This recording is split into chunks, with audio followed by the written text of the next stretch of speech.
செய்தியினுடைய தலைப்பு to you love me more then this? மற்றவர்களை காட்டிலும் மற்ற காரியங்களை நேசிப்பதை காட்டிலும் என்னை அதிகமாக நேசிக்கிறாயா என்று நம்மை பார்த்து கேட்கிறவர்கள் பெற்றோர்கள் அல்ல, கணவன் அல்ல, மனைவி அல்ல, பிள்ளைகள் அல்ல, நண்பர்கள் அல்ல. 2000 ஆண்டுகளுக்கு முன்பாக நமக்காக இந்த உலகத்தில் வந்து அவமானப்பட்டு பாடுகள் பட்டு தன் ஜீவனையும் நமக்காக 3.5 மணி நேரம் ஏறத்தாழ கல்வாரி சிலுவையில் உமிழப்பட்டவராய் குட்டப்பட்டவராக நீர் கிறிஸ்துவானால் கீழே இறங்கும் என்று சொல்லி சவால் விடப்பட்டு, ஆண்டவரே இவர்கள் செய்கிறது தாங்கள் இன்னதென்று அறியாமல் இருக்கிறார்கள், இவர்களுக்கு மன்னியும் என்று பிரார்த்தித்த நமக்காக இந்த உலகத்தில் மரண பயத்திலிருந்து விடுவிக்கும்படியாக நித்திய ஜீவனை இந்த வாழ்க்கைக்கு பின்பதாக நமக்கு அருளும்படியாக அவர் நம்மை பார்த்து கேட்கிறார். என்னையும் உங்களையும் பார்த்து கேட்கிறார். நீ நேசிக்கிற உறவுகளை காட்டிலும், நீ நேசிக்கிற ஊழியம் வேலையை காட்டிலும், நீ நேசிக்கிற பொருட்களை காட்டிலும் என்னிடத்தில் அதிகமாய் அன்பாய் இருக்கிறாயா? ஆண்டவர் இரவு முழுதும் உபவாசம் பண்ணி செபித்து காலையில் வந்து 12 சீடர்களை தம்மோடு கூட இருக்கவும் செபிக்கவும் ஆண்டவர் தெரிந்து கொண்டார் என்று வேதம் சொல்லுகிறது. ஆகவே ஜெபம் பண்ணி இரவு முழுவதுமாக ஒலிவ மரத்தில் ஜெபித்து காலையில் வந்து 12 சீடர்களை தெரிந்து கொள்ளுகிறார். அப்படி தெரிந்து கொள்ளப்பட்ட சீடர்களில் ஒருவன் பிசாசின் பிடியினாலே பீடிக்கப்பட்டு 30 வெள்ளி காசுக்காக ஆண்டவரை காட்டி கொடுத்து விடுகிறான்.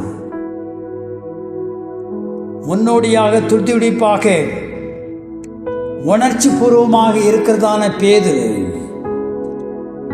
அவரை 3 முறை மறுதலிக்கிறதை நாம் அறிந்திருக்கிறோம். ஓடி ஒளிந்து கொள்ளுகிறார்கள். கிறிஸ்துனுடைய இறப்புக்கு பின்பதாக உயிருக்கு பயந்து, அதிகாரத்துக்கு பயந்து இவர்கள் கதவை பூட்டி உள்ளே இருக்கிறார்கள். அதற்கு பின்பதாக ஆண்டவர் சீடர்களுக்கு காட்சி கொடுக்கிறார். இந்த இடைப்பட்ட வேளையில் ஆண்டவர் உயிர்த்தெழுந்த பின்பதாக அங்கும் இங்குமாக சில நேரங்களில் ஆண்டவர் உயிர்த்தெழுந்த மகிமையின் சரீரத்தினால அவர்களுக்கு காட்சி கொடுக்கிறார். 3 ஆண்டுகள் ஆண்டவரோடு கூட சஞ்சரித்தோமே, சாப்பிட்டோமே, உரையாடினோமே, அற்புதங்களையும் அதிசயங்களையும் கண்டோமே, எவ்வளவு திரளான கூட்டங்கள் நம்மை வரவேற்றார்கள் இயேசு இருந்தபோது. இனி என்ன செய்வோம்? பேதுருவை ஆண்டவர் அழைக்கும்போது மீன் பிடிக்கிற சாதாரண தொழிலாளி, இது முதல் நான் உன்னை மனிதனை பிடிக்கிறவர்களாய் மாற்றுவேன் என்று சொல்லுகிறார். இனி மீன் பிடிக்க வேண்டாம், எனக்காக மனிதர்களை நீ ஆதாயப்படுத்து என்ற ஆத்தும திருப்பணியை அவனுக்கு கொடுக்கிறார். என்ன ஏற்படுகிறது? மிகவும் உற்சாகமாக எமோஷனலாக இருக்கிற இந்த சீமோன் பேதுரு துடிதுடிப்பானவன், பேசுவதற்கு அஞ்சுவதில்லை. இந்த 12 சீடர்களில் முன்னோடியாய் நடத்துகிற இந்த பேதுரு 21ஆம் அதிகாரத்தில் 3ஆம் வசனத்தில் சொல்லுகிறார், நான் மீன் பிடிக்க போகிறேன்.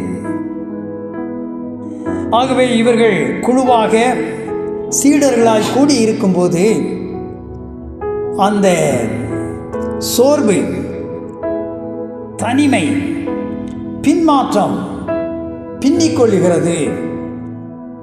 என்ன செய்கிறது? பழைய தொழில் 3 ஆண்டுகளுக்கு முன்பதாக செய்தோமே, அதை செய்ய போகலாமா? ஆண்டவர் சொல்லுகிறார், கலப்பையின் மேல் கையை வைத்துவிட்டு பின்னிட்டு பார்க்கிற எவனும் தேவனுடைய ராஜ்யத்துக்கு தகுதியானவன் அல்ல. அது எந்த நிலை இருந்தாலும் சரி, ஆண்டவருக்காக நம்மை அர்ப்பணித்து விட்டு தீர்மானம் பண்ணிவிட்டு பின் திரும்புவது, அதை செய்யலாமா இதை செய்யலாமா என்று சொல்லி யோசிப்பதெல்லாம் தேவனுக்கு பிரியமில்லாத ஒரு காரியம். முன்வைத்த காலை பின் வைக்காதபடி வேதம் சொல்வது, நீதிமான் சிங்கத்தை போல தைரியமாயிருப்பான். இவன் மற்றவர்களை நோக்கி மீன் பிடிக்க போகிறேன் என்று சொன்ன உடனே, நாங்களும் சும்மா தானே இருக்கிறோம், கூட வாரேன் என்று சொல்லி மற்றவர்களும் புறப்பட்டு போகிறார்கள். இவர்களுக்கு மீன் பிடிக்கிற தொழில் புதிதான காரியம் அல்ல, இவருடைய தொழிலே அதுதான். ஆகவே மீன் பிடிப்பதில் தேர்ந்தவர்கள் இவர்கள் கடலிலே வலையை வீசுகிறார்கள், இரவு முழுவதும் பாடுபடுகிறார்கள். என்ன பார்க்கிறோம்? அந்த ராத்திரியிலே அவர்கள் ஒன்றும் பிடிக்கவில்லை. நாம் எதற்காக அழைக்கப்பட்டோமோ அந்த காரியத்தில் நாம் நிலைத்திருக்க வேண்டும். டெய்லராய் அழைக்கப்பட்டால் டெய்லர் வேலை செய்யணும், கொத்தனார்னா கொத்தனார், மிலிட்ரி மேன்னா மிலிட்ரி மேன். ஆகவே நாம் இல்லத்தரசியாக எந்த பணிக்காக அழைக்கப்பட்டிருக்குமோ அதை செய்யலாம். அவைகள் மத்தியில் இயேசுவின் அன்பை மற்றவர்களுக்கு பகிர்ந்து கொள்ளலாம். ஊழியக்காரன் ஊழியத்தை செய்ய வேண்டும். மற்ற வேலைகளை செய்தால் அது சரியாக வெற்றியிலே முடியாது, தோல்வியிலையும் அவமானத்திலையும் நஷ்டத்திலையும் முடியும். ஒன்றும் கிடைக்கவில்லை. இயேசு அவர்களை காலையில் பார்க்கிறார். ஏதாயிலும் உங்களுக்கு மீன்கள் அகப்பட்டதா? ஒன்றும் இல்லை, ஒன்றுமில்லை. தொழிலில் புதிதானவர்கள் அல்ல, பழக்கப்பட்டவர்கள், கைதேர்ந்தவர்கள். ஆண்டவர் சொல்லுகிறார், ஏதாவது சாப்பிட்றதுக்கு இருக்கா? மீனே பிடிக்கல, பிற எங்க சாப்பாடு? ஒன்றுமில்லை. ஆண்டவர் சொல்லுகிறார், வலையை, மீன் வலையை வலது பக்கமாக போடுங்கள் என்று சொல்லுகிறார். போடுகிறார்கள், திரளான மீன்கள் வருகிறது. வலை கிழியத்தக்கதாக இழுக்க முடியாத அளவுக்கு ஏறத்தாழ 153 மீன்கள் தங்களுடைய வாழ்க்கையில அந்த தொழிலிலே கிடைக்காத பெரிய மீன்கள், நல்ல எடையுள்ள மீன்கள், வலை கிழியத்தக்கதாக அவளுக்கு ஆகப்படுகிறது. இப்பொழுது இவர் இயேசு என்று அறிந்து கொண்டார்கள். இப்பொழுது ஆண்டவர், நீங்கள் பிடித்த மீன்களையும் கொண்டு வாருங்கள். கரையில் பார்க்கும்போது அடுப்பு போடப்பட்டு கரி நெருப்பு எரிகிறது, மேலே கல் இருக்கிறது, அப்பம் சூடாக இருக்கிறது. ஏற்கனவே ஆண்டவர் ஆயத்தப்படுத்தின மீன்களும் அங்கே சாப்பிடுவதற்கு ஆயத்தமாக இருக்கிறது. இவர்கள் பிடித்த மீன்களிலும் சிலவற்றை ஆண்டவர் ஆயத்தப்படுத்தி, நீங்கள் என்ன செய்யுங்கள், வாருங்கள், போஜனம் பண்ணுங்கள், சாப்பிடுங்கள். ஹாஸ்பிட்டாலிட்டி. பிள்ளைகள் கீழ்ப்படியாத பிள்ளைகளாக இருந்தாலும் சரி, நாம் எண்ணுகிறபடி காரியங்களை செய்ய அல்லது படிப்பில் குறைவுள்ளவர்களாக மார்க்கு குறைவாக வாங்கியிருந்தாலும் அவைகளை சுட்டி காட்டி சோர்வு பண்ணுகிறது நல்ல மெத்தட் அல்ல. எனக்கு ஞாபகம் இருக்கிறது, எங்களுடைய வீட்டில் சகோதரர்கள், மூத்த சகோதரர் ஃபெயில் ஆகிட்டா பரவாயில்ல, அடுத்த வருஷம் என்ன செய்யலாம், படித்து பாஸ் பண்ணி கொள்ளலாம். ஆகவே என்கரேஜ் பண்ணுறது, பிள்ளைகள் தவறான முடிவு எடுத்துக்கொள்ளக்கூடாது என்பதற்காக திட்டுவதோ அல்லது சோர்ந்து போகிற வார்த்தைகளை பேசுவது நலமான காரியம் அல்ல. ஆண்டவர் அவர்களை அங்கே திட்டவும் இல்லை. ஏன் பின்வாங்கி போனீர்கள், ஏன் மீண்டுமாக மீன் பிடிக்க சென்றீர்கள் என்று ஆண்டவர் அவர்களை சலித்து கொள்ளவில்லை. அன்போடு கூட அழைக்கிறார். வாருங்கள், சாப்பிடுங்கள் என்றார். இந்த அப்பத்தையும் மீனையும் அவர்களுக்கு கொடுத்த பின்பதாக 15ஆம் வசனம் சொல்லுவது, அவர்கள் சாப்பிட்ட பின்பதாக, போஜனம் பண்ணின பின்பதாக. சில நேரங்களில் நல்ல புத்தி உள்ள பெண்களும் இல்லத்தரசிகளும் உண்டு. சில யோசிக்காமல் இருக்கிற சில இல்லத்து அரசிகளும் குடும்பத்திலும் உண்டு. கணவர் கஷ்டப்பட்டு வேலைப்பட்டு வீட்டுக்கு வந்து சாப்பிட போகிற நேரத்தில் தான் பிள்ளை அப்படி செய்து இப்படி செய்து, பக்கத்து பிரச்சனை, அவங்க அம்மா இப்படி சொன்னாங்க, நாத்தனா இப்படி சொன்னாங்க, சண்டை, கடன்காரன் வந்தான். கஷ்டப்பட்டு வேலை செஞ்சு வருகிற வேளையில் கணவனை அங்கே பரிமாறி சந்தோஷப்பட்டு பின்பதாக அமர்ந்த பின்பதாக காரியங்களை பகிர்ந்து கொள்ளாமல், ஞானமற்ற யோசிக்காமல் சில பெண்கள் வந்த உடனே பிரச்சனையை சொல்லி, பிள்ளைகள் பண்ணுகிற தகராறுகளை சொல்லி, அவன் சாப்பிடாம எந்திரிச்சு அந்த கோபத்தில் பிள்ளைகளை அடிக்கவோ தவறான முடிவு எடுக்கவோ அது என்ன செய்யும்? வழிவகுக்கும். ஆண்டவர் எந்த விதத்திலும் அவர்களை சோர்வுற பண்ணவில்லை. முதலாவது அவர்களுக்கு இரா முழுவதுமாக கண் விழித்திருக்கிற அந்த சீடர்களுக்கு அவர் ஆயத்தம் பண்ணின மீன்களையும் அப்பத்தையும் கொடுத்து போஜனம் பண்ணி அமர பண்ணி, இதற்கெல்லாம் இந்த 12 சீடரில் ஒருவர் அங்கே ஆத்மாவை இழந்து போனார். இந்த 12 சீடர்களை லீட் பண்ணி கொண்டு போன அந்த பேதுருவை பார்த்து ஆண்டவர் கேட்கிறார். இவன் ரொம்ப உணர்ச்சி பூர்வமாக ஒரு லீடர்ஷிப் குவாலிட்டி உள்ள, துடிதுடிப்பான, பேசுவதற்கு அஞ்சாத, நல்ல பொட்டென்ஷியல் உள்ள இந்த பேதுருவை பார்த்து ஆண்டவர் கேட்கிறார், யோனாவின் குமாரனாகிய சீமோனே, இவர்களிலும் இவைகளிலும் நீ என்னிடத்தில் அன்பாக இருக்கிறாயா? Do you love me more than this? நீ நேசிக்கிற உன்னுடைய பழைய மீன் பிடிக்கிற தொழிலை காட்டிலும், அந்த மீன்களை காட்டிலும், அதனால வருகிற வருவாயை காட்டிலும், நீ நேசிக்கிற உறவுகளை காட்டிலும் என்னிடத்தில் அதிகமாய் அன்பாய் இருக்கிறாயா? எல்லாத்தையும் விட்டுட்டு தான் போனான். குடும்பத்தை விட்டு, தன்னுடைய தொழிலை விட்டு சென்றதான 3 ஆண்டுகள் இயேசுவோடு உண்டவன், உறங்கினவன், ஐக்கியப்பட்டவன், அதிசயங்களையும் அற்புதங்களையும் கண்டவன். அவனை பார்த்து ஆண்டவர் கேட்கிறார். மற்ற 10 பேரை பார்த்து கேட்கவில்லை. நீ என்னிடத்தில் அன்பாய் இருக்கிறாயா? நீ என்னை நேசிக்கிறாயா? இவன் சொல்லுகிறான், ஆண்டவரே, நான் உம்மை நேசிக்கிறேன் என்பதை நீர் அறிவீர். You know that well. I love thee. உம்மை நேசிக்கிறேன். அதை உறுதிப்படுத்த, அந்த தன்னை நேசிக்கிறதான காரியத்தை இன்னும் ஸ்திரப்படுத்தும்படியாக ஆண்டவர் அவனிடத்தில் கேட்கிறார், என்னை நேசிக்கிறையா? நான் ஊழியத்துக்கு வந்த புதிது, இதில்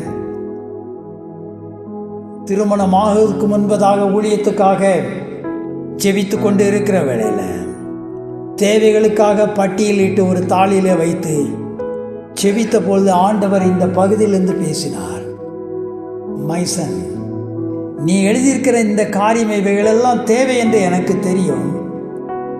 நீ அவைகளிடத்தில் வாஞ்சித்து நேசித்து அதற்காக என்னிடத்தில் விசேஷமாக நீ உபவாசம் பண்ணி ஜெபிக்கிறாய். இந்த தேவைகளை காட்டில் என்னிடத்தில் அதிகமாக என்னை நேசிக்கிறாயா? நாம் பிள்ளைகளை நேசிக்கிறோம், மனைவி, கணவன், நம்முடைய வேலையை நேசிக்கிறோம், நாம் வைத்திருக்கிற வாகனங்களை நேசிக்கிறோம், நமக்கு உதவி செய்கிறவர்கள் நேசிக்கிறோம், தவறு அல்ல.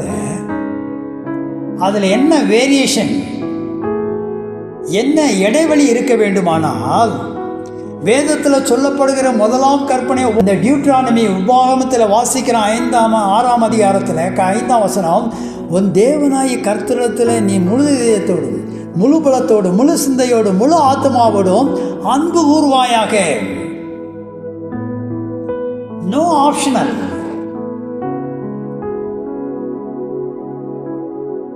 என் நண்பனை அதிகமாக நேசிக்கிறேன், என்னை காட்டிலும் என் மனைவியை, என் கணவனை, நான் வேலையை, என் ஊழியத்தை நேசிக்கிறேன். இவைகளெல்லாம் ஷுட் பி செகண்டரி பிளேஸ், 2ஆம் நிலையில் இருக்க வேண்டுமே தவிர, என்னை காட்டிலும் நான் எனக்காக ஜீவனை கொடுத்த ஆண்டவரை நேசிக்கிறேன். அப்போ ஆண்டவர் கேட்கிறார், ஊழியத்தில் தான் இருக்கிறோம், ஊழியம் செஞ்சோம், ஆனால் அதில் என்ன இருக்குது?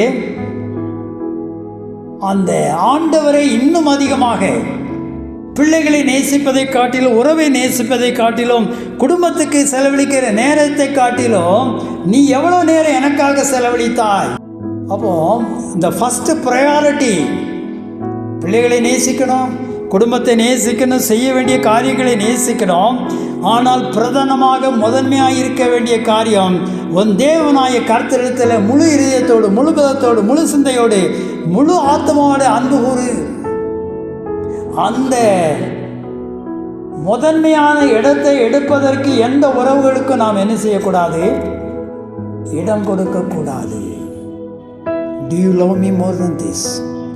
பேதுருவை பார்த்து கேட்கிறார், இவைகளை காட்டிலும், உன் தொழிலை காட்டிலும், உன்னுடைய உறவுகளை காட்டிலும், மற்றவர்களை நீ நேசிப்பதை காட்டிலும் என்னிடத்தில் அன்பாயிருக்கிறாயா? ஆம் ஆண்டவரை, நீர் அறிந்திருக்கிறேன், என் ஆட்டுக்குட்டிகளை மேய்ப்பாயாக. முதலாவது கொடுக்கப்படுகிறதான காரியம், சின்னஞ்சிறு அந்த ஆடுகள் ஆட்டுக்குட்டிகளைப் போல இருக்கிற விசுவாசத்தில் இருக்கிற ஆத்துமாக்கள், சிறு பிள்ளைகள், விசுவாசத்தில் பலவீனமாக இருக்கிறவர்களை நீ என்ன செய்? ஆங்கிலத்தில் சொல்லப்படுது ஃபீட் மை லேம்ப்ஸ். அவைகளை நீ போஷி, அவைகளுக்கு நீ ஆகாரம் கொடு. எப்படி பிறந்த குழந்தைகள், சின்ன பிள்ளைகளை, பாலர்களை எவ்விதமாக பாலூட்டி சீராட்டி வளர்ப்பதைப் போல, பாதுகாப்பதைப் போல, கரசனைப்படுவதைப் போல இளம் ஆத்துமாக்களை நீ என்ன செய்? நடத்த என்கிறதான பொறுப்பை ஆண்டவர் கொடுக்கிறார். 2ஆம் தரம் கேட்கிறார், யோனாவின் குமாரனாகிய சீமோனே, நீ என்னிடத்தில் அன்பாய் இருக்கிறாயா? விடல ஆண்டவர். 2வது முறையும் கேட்கிறார், ஆண்டவரே, உமக்கு தெரியாதா நான் எந்த அளவுக்கு உம்மை நேசிக்கிறேன்? எந்த அளவுக்கு அவன் நேசித்தான், மனதளித்தான் என்பதை ஆண்டவர் அறிந்திருக்கிறார். எவ்வளவு சென்சிட்டிவ், எவ்வளவு எமோஷனல், எவ்வளவு கேலிபர் திறமை இருப்பது என்னெல்லாம் தெரியும். ஆனால் உறுதிப்படுத்த, அவனை நிலைவரப்படுத்த கேட்கிறார், சீமோனே, என்னை நேசிக்கிறாயா? என்னிடத்தில் அன்பாய் இருக்கிறாயா? அவர் சொல்லுகிறார், நீ என்ன செய்? என் ஆடுகளை மேய்ப்பாயாக. Shepherd my sheep. அதை முழுமையாக போஷிக்கிறது மாத்திரமல்ல, அந்த ஆடுகளை மேய்ப்பது மாத்திரமல்ல, ஓநாய்கள், பல்வேறு மிருகங்கள் அந்த ஆடுகளை பறித்து சென்று விடாதபடிக்கு, பீறி போடாதபடிக்கு நீ அவைகளை அடைத்து பாதுகாத்து என்னுடைய ஆடுகளை, ஆத்துமாக்களை நீ பாதுகாத்துக் கொள்ளு. ஆண்டவர் 3ஆம் முறை கேட்கிறார், யோனாவின் குமாரனாகிய சீமோனே, நீ என்னை நேசிக்கிறாயா? என்னிடத்தில் அன்பாயிருக்கிறாயா என்று கேட்டவுடனே மிகவும் துக்கப்படுகிறான். என்னடா மாறி மாறி என்ன மாத்திரம் கேட்டுக்கிட்டு இருக்காரு? கணவன் மனைவி இடத்துலையோ, மனைவி கணவன் இடத்துல என்னை நேசிக்கிறேன் லூசான்னு கேட்டுருவாங்க. இத்தனை வருஷமாக கூட இருக்கிறேன், என்ன நைட்டில் என்ன ஆச்சுன்னு கேட்டுருவாங்க. ஆகவே அப்ப இவனுக்கே ஒரு திகைப்பு, துக்கப்படுகிறான். மூன்றாம் தரம் கேட்டவனே, இவன் 3 தரம் சேவல் கூவதற்கு முன்பதாக அவர் யாருன்னே தெரியாது என்று மறுதளித்த இவனை உணர்த்துவதற்காக, இவனை ஸ்திரப்படுத்துவதற்காக, இவனை நிலைப்படுத்துவதற்காக, தனக்குள்ளாக இன்னும் அதிகமாய் இவன் பலப்படுவதற்காக ஆண்டவர் சொல்கிறார், நேசிக்கிறாயா? துக்கப்பட்டு சொல்லுகிற ஆண்டவரே, நான் எந்த அளவுக்கு நான் உம்மை நேசிக்கிறேன் என்பதை அறிவீர் என்று சொன்ன உடனே ஆண்டவர் சொல்லுகிறார், என் ஆடுகளை மேய்ப்பாயாக. Feed my sheep. மேய்த்தல் மாத்திரம் அல்ல, அவர்களை போஷி, அவருடைய காயங்களை கட்டு, அவைகளை தூக்கி சும, அவைகளை விரோதிகளிலிருந்து பாதுகாத்துக் கொள்ளு. Total shepherd. முழுமையாக அவைகளை, என்னுடைய ஆத்துமாக்களை பாதுகாத்துக்கொள்.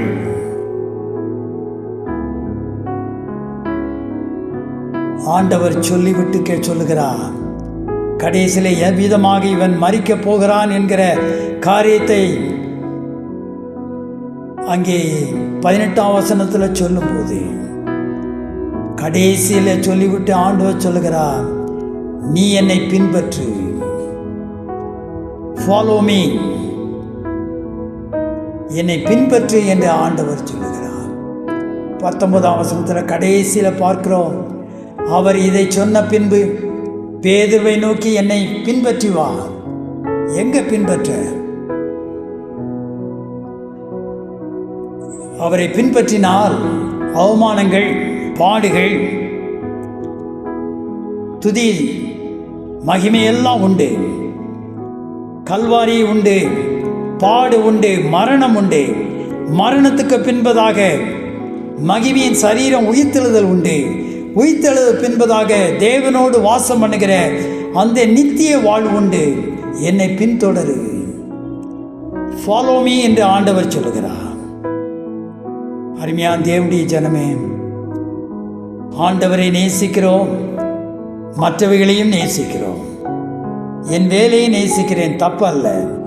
நம்முடைய கடமைகளில் சரியாக இருக்க வேண்டும். உறவுகளை நேசிக்க வேண்டும், உத்தரவாதமாய் இருக்க வேண்டும், நம்முடைய கடமைகளை செய்ய வேண்டும். ஊழியத்தை காட்டிலும், வேலைகளை காட்டிலும், உறவுகளை காட்டிலும், பிள்ளைகளை காட்டிலும், கணவனை மனைவியை காட்டிலும், நண்பர்களை காட்டிலும் நீ அதிகமாய் நேசிக்கிறாயா என்று ஆண்டவர் கேட்கிறார். பணத்தை அல்ல, பதவியை அல்ல, நமக்கு இருக்கிற வசதிகள், வாய்ப்புகள், இவைகளை காட்டிலும் என்னை நேசிக்கிறாயா என்று ஆண்ட கேள்வியை நம்மை பார்த்து இந்த காலவழியில் கேட்கிறார். ஒருவேளை நாம் ஆண்டவரை நேசிப்பதில்லை, சிறிது குறைபற்று இருப்போமானால் ஆண்டவர் அதை குறித்து நம்மிடத்தில் குறைவுபட்டு மனம்